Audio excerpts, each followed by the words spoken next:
أيها الزوهري، لو قيل لك إن الرزق الذي تنتظره منذ سنوات أصبح أقرب إليك مما تتخيل، فهل ستكون مستعدا لدفع ثمنه الحقيقي؟ ليس المال هو الاختبار، وليس التأخير هو العقوبة، بل إن الاختبار يبدأ قبل أن يصل الرزق نفسه. هناك مرحلة يمر بها بعض الزوهريون دون أن ينتبهوا إليها. فجأة تتغير الوجوه، تتبدل المواقف، ويبدأ كل شيء من حولهم وكأنه يسير عكس ما تمنوه. فرصة تضيع، شخص يبتعد، مشروع يتعطل، أو باب كان مفتوحا يغلق بلا سبب واضح. يظن الإنسان الزوهري أن الحظ قد تخلى عنه، بينما قد تكون تلك المرحلة مجرد غربال يكشف مدى صبره وثباته. أيها الزوهري، أخطر ما في هذا الاختيار أنه لا يبدو اختيارا أصلا أو اختبارا أصلا، يأتي من هيئة تعب أو انتظار طويل أو شعور بأن الجميع يتقدم بينما أنت ثابت في مكانك. وهنا يتخذ الكثيرون قرارات متسرعة فيتركون الطريق قبل أن يصلوا إلى نهايته. تأمل حياتك جيدا، هل لاحظت أن بعض الخسائر التي ألمتك في الماضي كانت السبب في فتح أبواب لم تكن تتخيلها؟ أحيانا يبتعد عنك أمر تتمسك به، ليس لأنه شر، بل لأن ما ينتظرك أكبر منه بكثير. لكن هناك أمر غريب يحدث قبل التحول الكبير. يبدأ بعض الأشخاص بالابتعاد عنك دون تفسير واضح، تتغير العلاقات وتكتشف النوايا، وتسقط الأقنعة واحد تلو الأخرى، وكأن حياتك تعاد ترتيبها بصمت ليبقى من يستحق أن يشهد المرحلة القادمة. وربما لهذا السبب تشعر أحيانا بوحدة لا تعرف لها تفسيرا. إنها ليست دائما علامة خسارة، بل قد تكون مساحة تهيئك نفسيا لما هو قادم. والرزق الكبير لا يحتاج فقط إلى باب يفتح، بل يحتاج إلى قلب يستطيع حمله، وعقل لا يفسده، ونفس لا تتكبر بعد أن كانت تنتظر. لهذا فإن أول اختبار قد يكون في قدرتك على الصبر عندما لا ترى أي نتائج، أو في قدرتك على شكر الله على النعم الصغيرة قبل أن تأتي النعم الكبيرة، أو في المحافظة على أخلاقك رغم الظروف التي تمر بها. والأعجب من ذلك أن بعض الناس يقتربون جدا في لحظة الفرج، ثم يتراجعون لأنهم ظنوا أن كل شيء قد انتهى، بينما كانت النهاية الحقيقية مجرد بداية لمرحلة جديدة. اسأل نفسك الآن، ماذا لو كان التأخير الذي يزعجك اليوم هو نفسه الذي يحميك من طريق لم يكن مناسبا لك؟ وماذا لو كانت الأيام القادمة تحمل رزقا لم تتوقعه، لكنه لن يأتي إلا بعد أن تثبت أنك لن تغير مبادئك مهما اشتدت الظروف. قد لا تكون العلامات الأولى لقدوم الرزق هي كثرة المال، بل زيادة الحكمة وهدوء القلب واختفاء التعلق بكل ما كان يسبب لك القلق. فعندما يتغير الإنسان الزوهري من الداخل، يصبح مستعدا لاستقبال ما كان يتمناه منذ زمن طويل. لهذا لا تستعجل النهاية، فربما تكون الآن في آخر دقائق الاختبار، والباب الذي تنتظره يقف خلف خطوة واحدة فقط من الصبر والثبات. لكن تأمل هذه الفكرة بعمق، ليس كل من اقترب منه الرزق استطاع الاحتفاظ به، فهناك من فتحت له الأبواب لكنه دخلها بعجلة فضاعت منه الفرصة لأنه لم يكن مستعدا لها. أيها الزوهري، قد تكون المرحلة التي تعيشها الآن مرحلة إعداد لا مرحلة حرمان. ربما تتساءل: لماذا أشعر أنني أتغير من الداخل؟ لماذا أصبحت أنظر إلى الحياة بطريقة مختلفة؟ لماذا لم تعد الأشياء التي كانت تثير اهتمامي تحمل القيمة نفسها؟ عفوا، لأن الإنسان الزوهري عندما يقترب من تحول كبير يبدأ وعيه بالتغيير قبل أن تتغير ظروفه، وكأن القدر يخبر بصمت: استعد، فما سيأتي يحتاج إلى نسخة جديدة منك. وقد تلاحظ أيضا أن بعض الأبواب التي كنت تسعى إليها بكل قوتك لم تعد تجذبك كما كانت، ليس لأنك فقدت الشغف، بل لأن وجهتك بدأت تتغير دون أن تشعر. وهنا يقع الاختبار الحقيقي: هل ستظل متمسكا بما فات، أم ستكون مستعدا لاستقبال ما هو أفضل؟ لا تنسى الاشتراك في القناة وتفعيل الجرس والإعجاب بالفيديو ليصلكم كل جديد. في كثير من الأحيان يكون أعظم رزق هو أن ينقذك الله من طريق كنت تظنه طريق النجاح، بينما كان يخفي وراءه التعب والندم. ثم تبدأ الإشارات الهادئة بالظهور، تشعر براحة غريبة بعد فترة طويلة من القلق. تأتيك فكرة لم تخطر ببالك من قبل. يلتقي بك شخص في وقت غير متوقع فيكون سببا في تغيير مسارك، أو تسمع كلمة عابرة توقظ داخلك شيئا كنت قد نسيته منذ سنوات. قد تبدو هذه الأحداث بسيطة، لكنها أحيانا تكون بداية لسلسلة من التغييرات الكبيرة.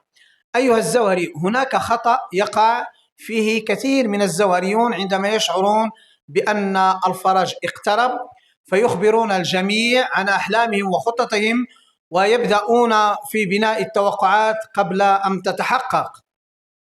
لكن الحكمة تقول إن بعض النعم تنمو في الصمت أكثر مما تنمو في الضجيج، ليس خوفا من الناس، بل لأن التركيز على العمل أهم من الانشغال بردود الأفعال. واعلم أن الرزق لا يأتي دائما على الصورة التي رسمتها في ذهنك. قد تنتظر مالا فيأتيك علم يفتح لك أبواب المال، وقد تنتظر وظيفة فتأتيك فرصة لم تكن تخطر على بالك، وقد تنتظر شخصا معينا ثم تكتشف أن الخير كله كان في شخص آخر أو في طريق مختلف تماما. لهذا لا تجعل توقعاتك الضيقة تحجب عنك الاحتمالات الواسعة، واستمر في السير حتى لو بدأ الطريق هادئا، فليس كل هدوء يعني أن شيئا لا يحدث. أحيانا يكون الهدوء هو اللحظة التي ترتب فيها الأقدار تفاصيلها الأخيرة قبل أن تنكشف أمامك الصورة كاملة. وربما أقرب مما تتصور ستنظر إلى هذه الأيام الصعبة وتبتسم، لأنك ستدرك أنها لم تكن نهاية الطريق، بل كانت الجسر الذي عبرت منه إلى مرحلة جديدة من حياتك. والآن دعني أطرح عليك سؤالا قد يغير طريقة نظرتك إلى ما تعيشه. ماذا لو كان الاختبار الأخير ليس في مقدار صبرك فقط، بل في كيفية تعاملك مع اللحظات التي تسبق الفرج مباشرة؟ فهناك مرحلة يصفها كثيرون بأنها أكثر غموضا. تشعر وكأن كل شيء ساكن، لا أخبار جديدة، لا إشارات واضحة، ولا نتائج تطمئن قلبك. وكأن الزمن توقف فجأة، لكن في الحقيقة قد تكون هذه أكثر الفترات امتلاء بالتغييرات الخفية. إنها المرحلة التي تعاد فيها صياغة التفاصيل الصغيرة التي لا تراها. لقاء يتأجل